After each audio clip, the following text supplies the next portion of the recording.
बिहार की धरती पर जो हो रहा है वो पूरे देश को एक चेतावनी के तौर पर लेना चाहिए। बिहार में आए दिन ऐसी घटनाएं सुनने को मिल रही हैं।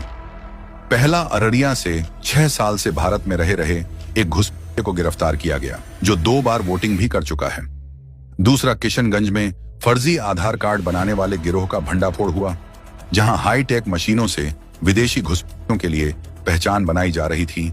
गिरोह का मास्टरमाइंड अशरफुल गिरफ्तार हुआ है। तीसरा, वहीं सुपौल में एक और बांग्लादेश की फर्जी दस्तावेजों के साथ पकड़ा गया। यह समस्या केवल बिहार तक सीमित नहीं है। पश्चिम बंगाल में न्यूटन दास नाम का व्यक्ति, जो बांग्लादेश में कोटा विरोधी हिंसक आंदोलनों का चेहरा रहा है, वह 2014 से भारत के काकद्वीप विधानसभा क्षेत्र में रजिस्टर्ड वोटर है। सोचिए, एक घुसपैठिया नागरिक वोट डाल रहा है, सरकार चुन रहा है और उसे रोकने वाला कोई नहीं। असल सवाल यह है कि ऐसे फर्जी नागरिक जब वोट डालते हैं तो वे किसे चुनते हैं? जवाब साफ है, उन्हें वही नेता चाहिए जो उनकी घुस पर आंख मूंदे रहे, जो उनके अवैध रहने को ह्यूमन राइट्स की ढाल से बचाता रहे और जो वोट बैंक के लिए देश की सुरक्षा तक को दांव पर लगा दे।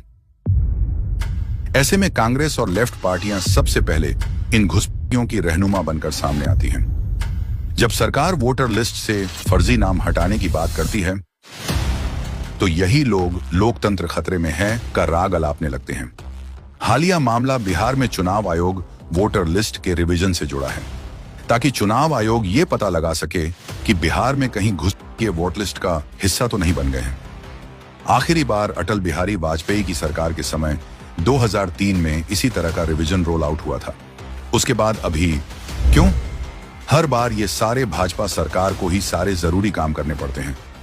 कहीं इसलिए तो नहीं क्योंकि कांग्रेस तो घुसपैठियों की समस्या के निपटारे के बजाय उसे वोट बैंक का हिस्सा बनाने लगती है।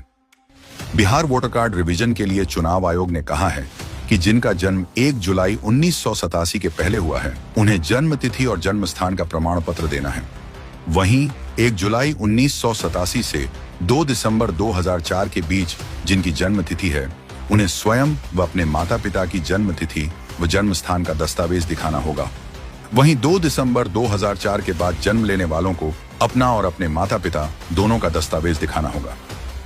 यह सारा काम भारतीय संविधान के आर्टिकल 326 के अंतर्गत किया जा रहा है, जिसमें साफ कहा गया है कि केवल भारतीय नागरिक ही वोट दे सकते हैं। फिर विरोध क्यों हो रहा है?